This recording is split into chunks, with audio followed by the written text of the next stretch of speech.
Hey everyone, it's Mikexingchen. Lao Tzu once said, governing a big country is like cooking a small dish, illustrating that the highest principles of every action or thought corresponds to the Tao. The dietary and culinary principles, once exercised to the optimum, also encompass paramount principles governing heaven and earth. So yeah, what that means is, even Lao Tzu was a foodie.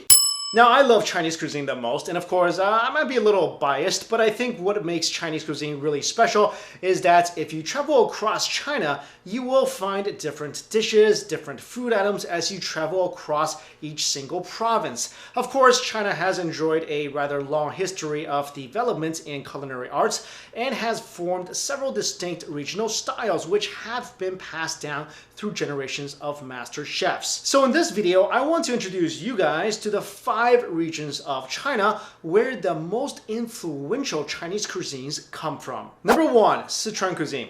This is the favorite type of cuisine for spice lovers such as myself. Also, let me know in the comments below if you love spicy food as much as I do. Now, Sichuan cuisine carries strong local characteristics and mainly comprises of ingredients from Chongqing, Chengdu, northern and southern Chuan regions. Sichuan cuisine employs close to 40 different techniques in its preparation, including but not limited to braising, basting, dry steaming, oil dripping, and different kinds of frying, including stir fry, pan fry, deep fry, quick fry, dry stir fry, and soft fry. Sichuan cuisine pays particular attention to balancing the flavors and regards flavor as its foundation. The 6 basic flavors of Sichuan cuisine are tingly spicy, hot spicy, sweet, salty, tangy, and bitter. More flavors are produced through the combination of 2 or more of the basic flavors, which can achieve 24 basic flavors, the most among all Chinese cuisines. Number 2, Shandong Cuisine. Shandong cuisine, also called Lu Wei or Lu cuisine, is the earliest and most influential cuisine in China. In the Ming and Qing dynasties, many royal courtiers came from Shandong province to the imperial palace, and with them came their recipes and their mom's recipes and their grandma's recipes. Eventually, Shandong dishes rose to ultimate recognition in Beijing, which was the capital of several coexisting dynasties at the time. Beijing had no cuisine to call its own, since most of the chefs in the king's imperial kitchen were Shandong master chefs. During this period, Shandong cuisine enjoyed great achievements inside the imperial kitchen. It has the most variety of food styles and cooking methods, and its dishes are known for their salty, savory flavor as well as tender and crispy textures. Shandong is situated on the Shandong Peninsula, and because it lies along the Yellow Sea with rich inland plains and 4 very distinctive seasons, seafood, freshwater produce, grains, poultry, fruits and vegetables, wild birds and animals are abundant. Shandong chefs are well-rounded in their skills and are famous for their bao and ta methods of cooking. Bao is a quick stir fry in high heat, and like the scholar Yuan Mu from the Qing dynasty said, quick stir fry the food in boiling oil, add in the spices, and it's done. If it's extremely crispy, then it's done right. Bao is usually done instantaneously. The nutrients are well preserved and the food is light and not greasy. Ta is a unique cooking method in Shandong. The main ingredients are spiced and starched and then ta fried and simmered in soup or sauce. For example, guo ta tofu or wok ta tofu is a very traditional and popular Shandong dish. Number 3, my sort of nemesis, Cantonese cuisine. This is probably the most popular type of Chinese food here in the US, as there are many Cantonese or Cantonese influenced restaurants here.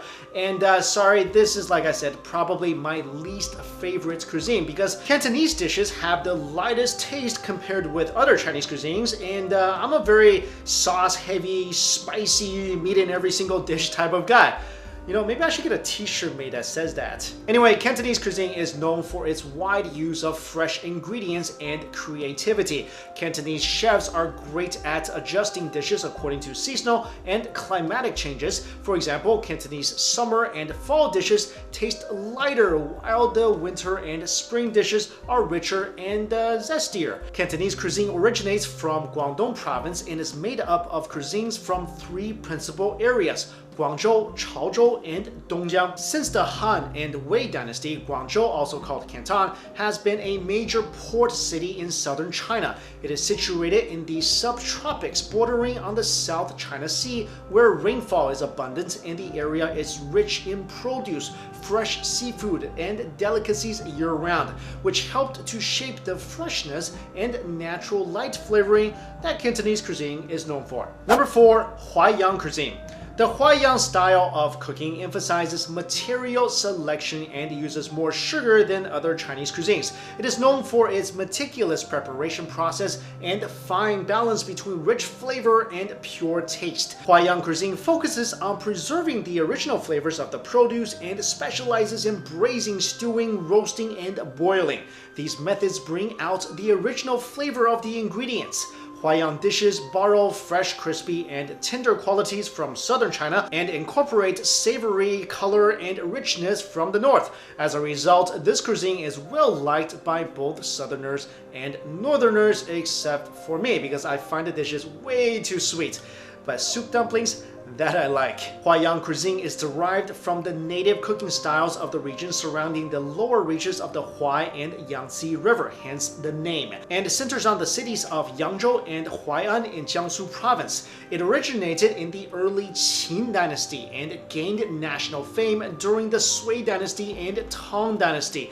Hyeyoung cuisine has had a profound impact on the culinary culture in Suzhou, Zhejiang, Anhui, and Shanghai, all of which quickly took on their own characteristics. And finally, number 5, Northeastern cuisine. The cuisine of Northeastern China refers to the cuisines of Jilin, Liaoning, and Heilongjiang provinces, and it has been well known since ancient times. It originated from the Jin dynasty during the early 12th century. Due to the extremely cold weather in the region, people are accustomed to eating temperature-wise very hot food. And so cooking techniques such as casserole, hot pot, and roasting were developed. Northeastern cuisine uses native crops of its mountainous land and is famed for its wild game dishes like rabbits and boar. Knife skills and command of fire and fire temperature are important in its chef's training. Cooking techniques make use of quick stir fry over high heat, stir fry over low heat, stewing, barbecuing, glazing, and so on.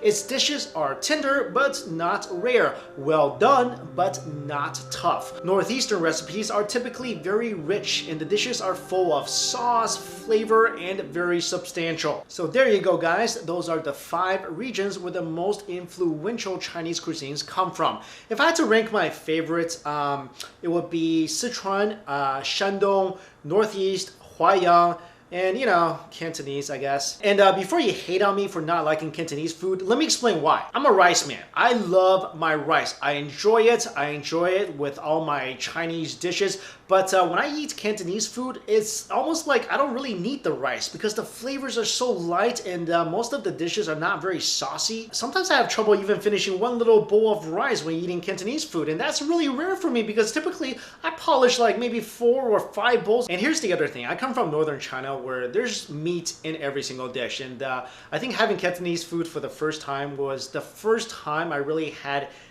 greens without any meat inside, because we'll eat greens in northern China, of course, but we'll, you know, cook meat with them. And I'm a very value conscious person, so when I go to a Cantonese place and I order a plate of greens and it has no meat, but they still charge me $14, $15, yeah, that's not acceptable to me. But those are my reasons and I'm standing by them, so let me know if you agree or disagree. And let me know how you would rank these cuisines in order from your favorites. If you like this video, please give it a like, give it a share, and you know, follow me on Facebook. That's always fun. And my Instagram, again, full of food. All the information is in my description box. Thank you all so much for watching.